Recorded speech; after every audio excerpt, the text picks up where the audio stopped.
to the Yorkshire Gardeners vlog for today. It's a beautiful day down here in Sheffield today, decent weather. I did say the weather would be nice, apart from obviously yesterday when it rained. But yeah, hopefully we'll get lots done today down on the allotment. So let's see what we get done today. All I do for planting my peas is just dig a little trench in the ground. Don't have to be right deep. I plant mine straight into the ground, so yeah, I just spread them along just like that, nice and easy. And all you do is just cover them back over, nice and easy. Easy things to plant, peas, very easy, and they grow really well as long as you protect them from the birds eating the shoots when they're coming through. Maybe put a bit of netting over the top just to protect them until they get going. So yeah, so I've now got all of my beans in and my peas. I've not covered them over yet because I want to get my netting up so I can see where beans are so that I get it in line. So that's my next job, to get my netting up.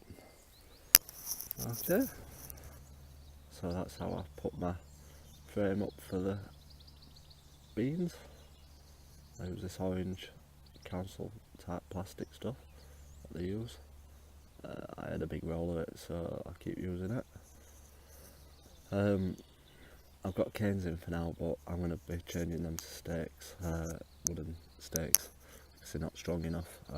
That's why it's a bit loose at the moment. But I've just done it to mark it out for the time being, and then get the stakes put in and tighten it up, make it stronger to support the beans. So that's it, the finished article. All the beans and peas planted with the netting up. Like I said, I want to get some proper stakes in eventually and get all that sorted. But yeah, they're all lined up. It's starting to take shape now, my plot. I'm pleased with how it's getting on. That's my first bit of rhubarb picked. Nice and pink. If you keep picking it, it'll keep growing. So that's the first bit of harvest for this year. Onwards and upwards. So thank you for watching today's vlog, and like I said earlier, I've managed to hit 200 subscribers. I'm absolutely amazed at how many I've got. But yeah, obviously you're enjoying them, that's why I've subscribed to them. If you've not subscribed, click the subscribe button below. You get notified when there's new vlogs come up. I hope you enjoy me sharing my advice and tips, what I give. I'm just an amateur gardener, enjoying what I do, learning along the way and getting tips off other people as well. So yeah, thanks for watching today's vlog, and we shall see you later on in the week. Thank you for following.